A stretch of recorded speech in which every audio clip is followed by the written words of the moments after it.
Mažas itališkas miesto automobilis ar korėjietiškas visureigis automatinė pavarų dėžė. Su Inbank automobilio paskola gali įsigyti tai, kas tau patinka.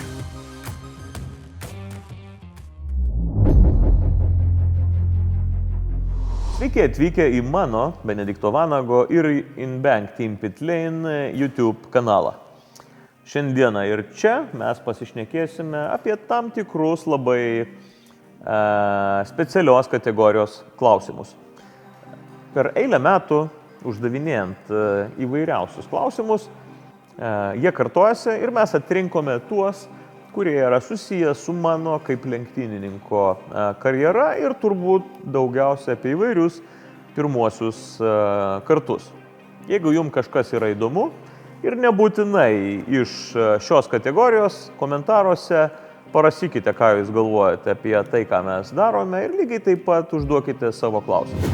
Prieš pradedant kalbėti apie mano kaip lenktynininko karjerą ir pirmuosius kartus, aš noriu paklausti jūsų. Ar jūs esate užprenumeravę mano kanalą tam, kad pirmieji gautumėte video? Jeigu ne, būkite geri, paspauskite subscribe, man ir mūsų komandai bus tikrai dar didesnė paskata kurti, o jūs gausite žinutę, kai tik tai išleisime naują video. Taip kad win-win.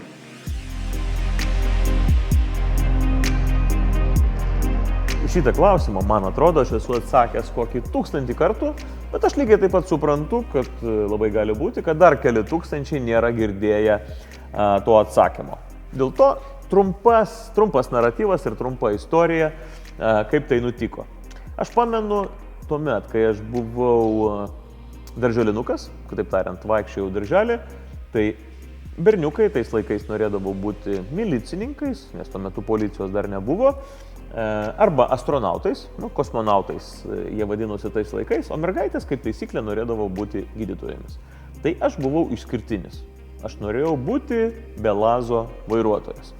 Taip, tai yra tas pats Belazas, apie kurį šiame YouTube kanale jūs galite surasti rubriką Vanagas Extreme Machines ir tai yra pats didžiausias sunkvežimis pasaulyje. Tai kai aš buvau darželinukas, aš svajojau tapti tokio sunkvežimio vairuotoju. Mano svajonė išsipildė, aš jau esu vairavęs Belazą, bet gyvenime vairuoju įvairius procesus ir šiek tiek mažesnius automobilius, daugiausia lenktynėse. Dėl to svajoti reikia atsakingai, svajonės pildosi.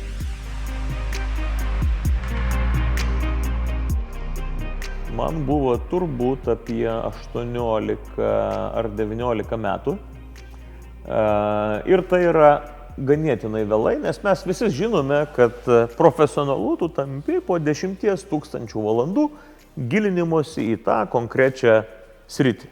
Vadinasi, kuo anksčiau tu pradedi kaupti savo 10 000 valandų, tuo anksčiau tu tampi specialistu.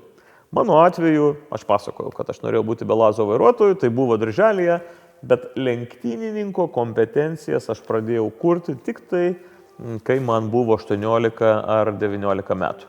Tiesą pasakius, nuo to laiko jau praėjo beveik 25 metai.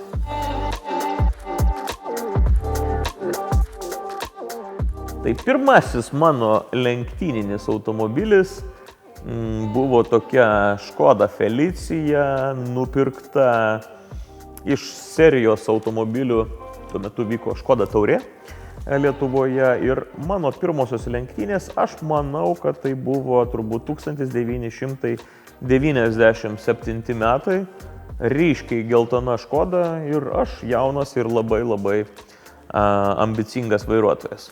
Nuotrauką matėte.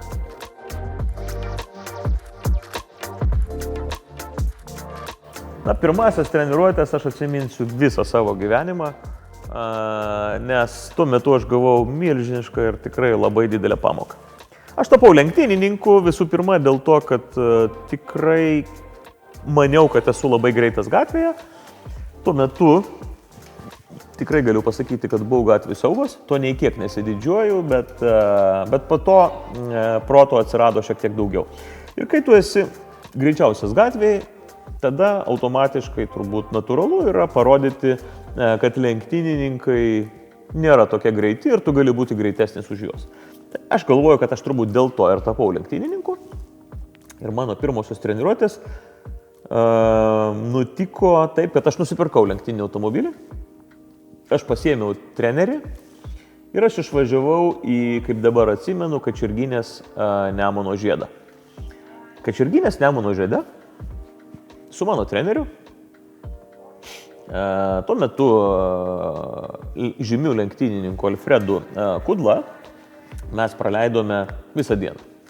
Važiavome su ta Škoda, treniravomės, bandėme įveikti didžiausių įmanomų greičių, mokėmės posūkius ir taip toliau. Ir dienos pabaigoje Alfredas man sako, Benediktai, sako, tu dabar jau šiek tiek prasivažiavai su tuo automobiliu, sako, būk geras, įveik patį greičiausią savo ratą.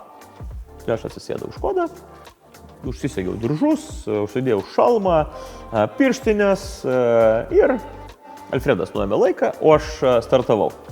Kačerginės Nemuno žiedas yra berods 3,3 km ilgio ir pagal tą konfiguraciją, kuri buvo tuo metu, aš trasą įveikiau greičiausiai įmanomą savo ratą per minutę ir 30 sekundžių. Po to, kai aš finišavau, mano treneris sako, ar aš galėčiau pabandyti pravažiuoti su tavo automobiliu pats. Sakau, prašom. Ir jisai atsisėdo, užsidėjo šalmą, užsisegė diržus, startavo ir tą patį ratą įveikė per minutę ir 20 sekundžių. Kitaip tariant, vieną ratą, 3,3 km, jis įveikė 10 sekundžių greičiau su tuo pačiu automobiliu. Kada mes kalbame apie gyvenimą, tai 10 sekundžių nėra daug. Bet įsivaizduokite, jeigu mes būtume lenktynininkai ir mes lenktyniautume, tai 10 sekundžių per vieną ratą arba per 3 km yra be galo daug.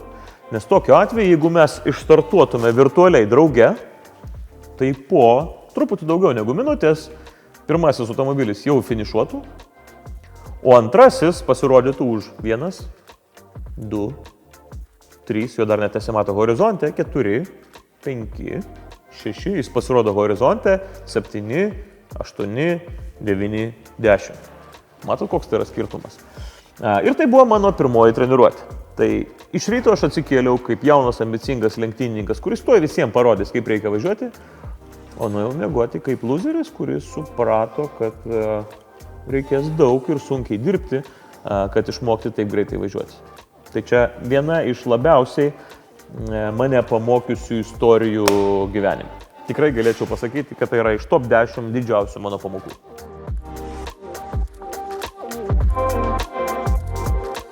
Pradėti nuo kartingų apsimoka vien todėl, kad su kartingu tu gali pradėti važiuoti būdamas 6 metų. Su automobiliu tokio amžiaus dar nevažiuosi, bet kartingas yra mini automobiliukas, santykinai kainuojantis pigiau negu sportinis automobilis ir tu gali kaupti savo kompetencijas nuo tada, kai tu būsi mažas. Tai aš nepradėjau nuo kartingų dėl to, kad galbūt tiksliai nežinojau, kaip tą reikia daryti. Galbūt ir noras atėjo šiek tiek vėliau, o mano tėvai matyt mane matė galbūt kažkokį kitokį specialistą negu buvimą lenktynininku. Tai aš pradėjau lenktyniauti tuo metu, kai jau pats tiksliai žinojau, norėjau ir galėjau pradėti lenktyniauti, nes tai kainuoja. Bet pradėti važiuoti kartingais apsimoka, nes įsivaizduokite, 6 metų tu pradedi rinkti savo kompetencijas, tai kai tu sulauki pilnametystės 16 ar 18 metų, tai tu jau turi 10 metų lenktyniavimo patirtį. Tai yra milžiniškas dalykas ir tikrai apsimoka pradėti lenktyniauti su kartingu. Kalbant apie slalomą, manau, kad slalomas irgi labai naudingas pradedančiajam lenktynininkui, vien todėl, kad slalomui paruošti automobilį santykinai kainuoja turbūt pigiausiai, greičiai, jeigu tai nėra greituminis slalomas, yra mažesni ir tai yra labai geras būdas suprasti automobilio valdymą ir automobilio valdymo fiziką. Nes slalome reikalingas labai didelis tikslumas ir kadangi nėra ypatingai didelio greičio, arba jisai santykinai mažesnis negu kitose automobilių sporto šakose, dėl to klaidos tikimybė yra pigesnė, kaip minimum. Dėl to kartingai ir slalomas yra tikrai geri sportai, arba geros automobilių sporto rūšis, nuo kurių galima pradėti savo kaip lenktynininko karjerą.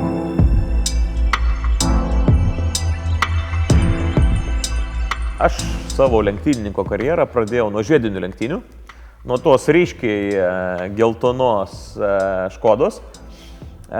Ir tokia buvo mano kaip lenktynininko pradžia. Bet per savo karjerą, po turbūt 2 ar 3 metų buvimo žiedinėse lenktynėse, aš pradėjau lenktyniauti klasikinėme ralyje. Tuo metu dar susidomėjau bekelę, liaudyje vadinamu offroadu. Paskui prisidėjo ralio maratonai, tai Baltijos valstybėse turbūt aš esu vadinamas iš vienų iš universaliausių vairuotojų, pasiekusių tam tikrų rezultatų, praktiškai visuose pagrindinėse automobilių sporto šakose.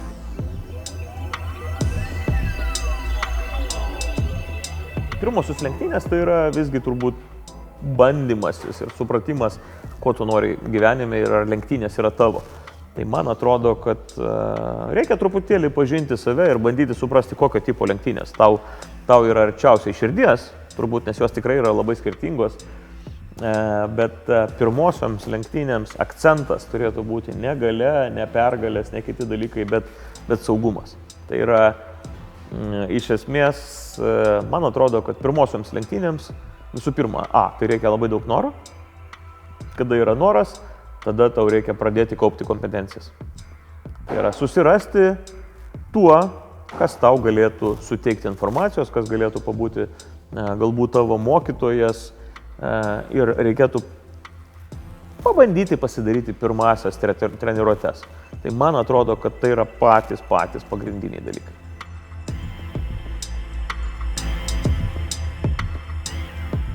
Sutarkime, kad tam tikrus lenktyniavimo pradmenis aš jums atsakysiu kitame video, bet aišku, kad startuoti aukščiausio lygio nacionaliniam ralio čempionate Lietuvoje tu negali iš pat pradžių tik sugalvojęs.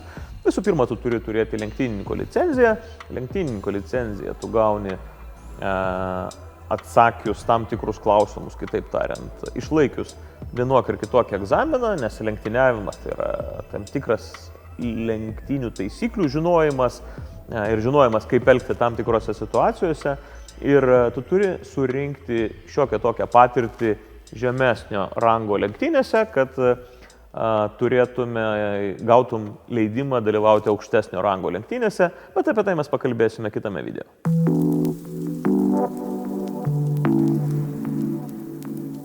Pirmasis mano šturmanas buvo tuo metu mano bičiulis Šarūnas Paliokas, žmogus, kuris po to yra startavęs Dakare su motociklu, yra startavęs Dakare kaip šturmanas, išmanantis bekelės varžybas tikrai pakankamai neblogai.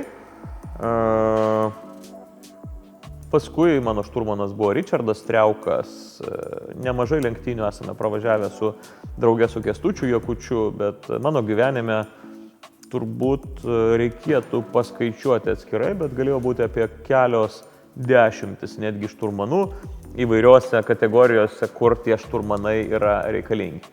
Kalbant apie šturmaną, tai man atrodo, kad jeigu yra jaunas lenktynininkas, jam reikėtų turėti arba patyrusi trenerį šalia, arba patyrusi šturmaną šalia. Tai manyčiau, kad tokia kombinacija yra pati geriausia. O žmogus šturmanas tai yra tam tikras žmogaus būdų arba žmogaus bruožų arba žmogaus kompetencijų rinkinys. Tai kaip taisyklė, šturmanai yra punktualūs, konkretus, gebantis labai gerai planuoti ir gerai besiorientuojantis erdvėje. Kitaip tariant, jie gali suprasti žemėlapį, jie gali suprasti, ką reiškia ženklai, nurodantis kelio knygą. Tai yra atsakingas, tikslus ir labai tvarkingas žmogus. Tai toksai žmogus gali būti šturmanu. Aišku, jam dar reikėtų nebijoti greičio.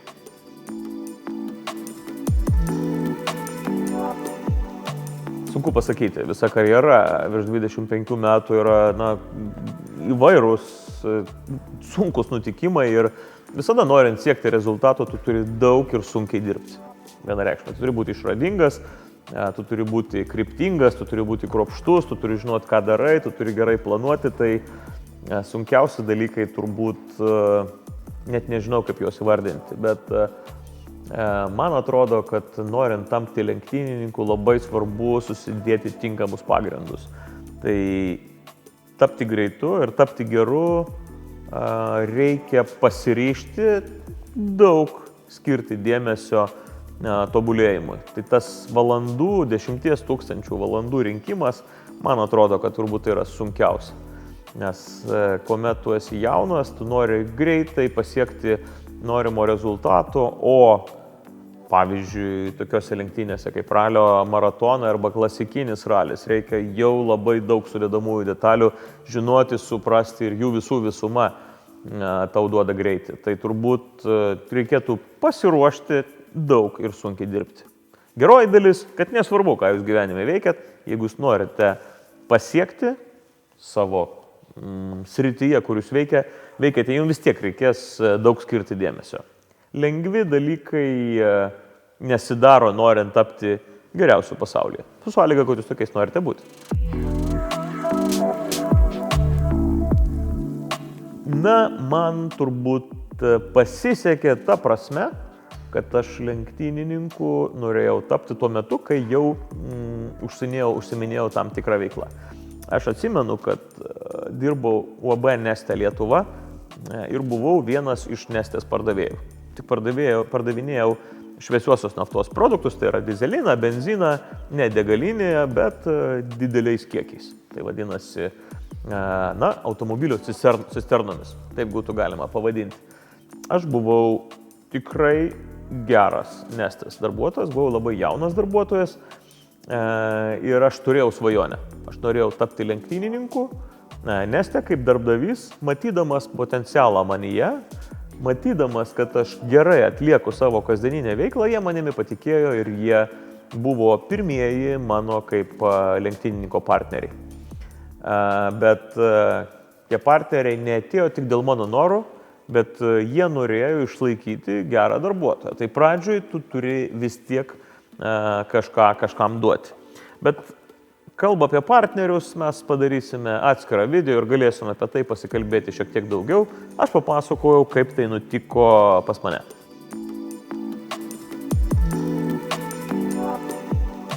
Beveik 25 metai karjeros ir darbas kiekvieną mielą dieną, įskaitant ir savaitgalius.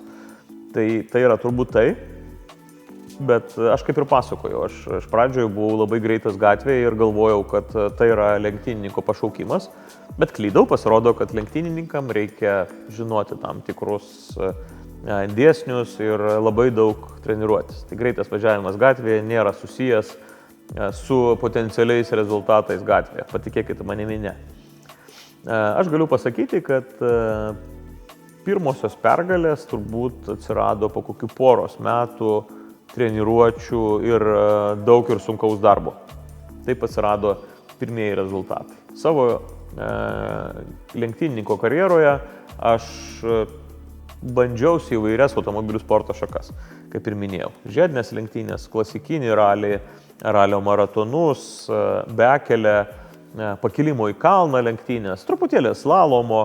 Tai norint suprasti kiekvieną kategoriją, iš tų lenktynių kategorijų, tu irgi turi skirti tam darbo.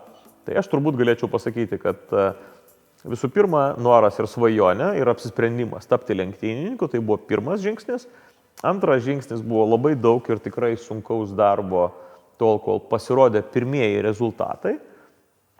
Paskui turbūt praėjo dar kokie 6-7 metai, kada kur kryptingai, nuosekliai dirbant, besitreniruojant, ieškant partnerių, komunikuojant, Benediktas Vanagas jau kaip lenktynininkas buvo žinomas žmonių, kurie domisi automobilių sportų galvose ir žiniose, bet aš nebuvau žinomas visiškai visoje Lietuvoje ir turbūt dabartinis žinomumas jis yra susijęs su Dakaru, nes mūsų komanda labai stipriai prisidėjo prie to, kad Dakaras tapo populiarus Lietuvoje ir jo domisi apie 70% žmonių, o Dakarą žino net 98% apklaustųjų. Tai natūralu, kad kadangi mes ir buvome tie turbūt pirmieji, kurie pradėjo rodyti Dakarą kitomis šiek tiek spalvomis, negu tai buvo daroma iki tol, ir prisidėjo prie populiarumo, tai turbūt tai irgi prisidėjo prie, turbūt prie tokio Benedikto Vanago, kurį jūs jį pažįstate.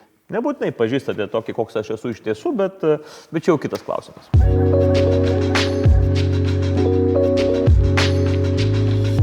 Vienareikšmiai padeda ir tikrai tai yra turbūt vienas iš pigiausių būdų gauti tam tikrų įgūdžių. Visgi reikėtų suprasti, kad virtualiame gyvenime ir realybėje ne viskas vyksta visiškai taip pat. Virtualiame gyvenime tu turi daug gyvybių, tu gali padaryti daug klaidų ir tai tau nieko nekainuoja. Realybėje gyvybė yra tik tai viena, tu privalai saugoti savo sveikatą, tu privalai saugoti savo techniką, priešingų atveju tai gali tapti brangu arba tai gali būti net ir paskutinė tavo klaida. Tai kombinuojant virtualias treniruotės ir realias, aš manau, kad galima pasiekti tikrai labai gerų rezultatų. Aš asmeniškai turbūt virtualiai nesitreniruoju taip labai ir bet koks vaikas, kuris daug žaidžia su lenktynių simuliatorium, labai gali būti, kad virtualiame gyvenime būtų gerokai greitesnis už mane, bet nebūtinai taip atsitiktų realybėje.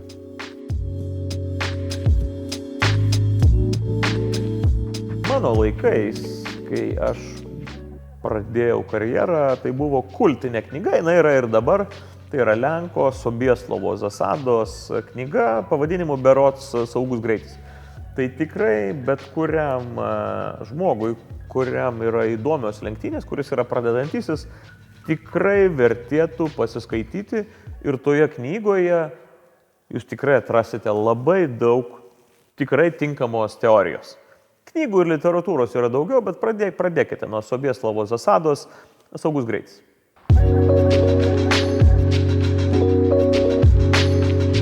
Viskas prasideda nuo didelių dalykų. Ir turbūt reikėtų rinktis tokį sportą ir tokią kategoriją, kur tavo treniruotės ir tavo lenktynės tau kainuotų mažiausiai. Tai turbūt kartingai ir slalomas yra tai, kas galėtų būti tikrai pakankamai neblogas pradžiamokslis. Bet kaip realiai reikėtų pradėti sportuoti, mes padarysime atskiro video. Šį kartą norėjau padėkoti Jums už Jūsų kantrybę. Tikiu, kad atsakiau į tam tikrus klausimus. Turiu prašymą, nepamirškite subscribinti mano kanalą. Taip džiaugsimės ir mes augančių fanų YouTube platformoje kiekiu. Lygiai taip pat jūs būsite pirmieji, kurie sužinosite apie naują išleistą mūsų turinį. Ačiū, kad esate ir keliaujame į priekį.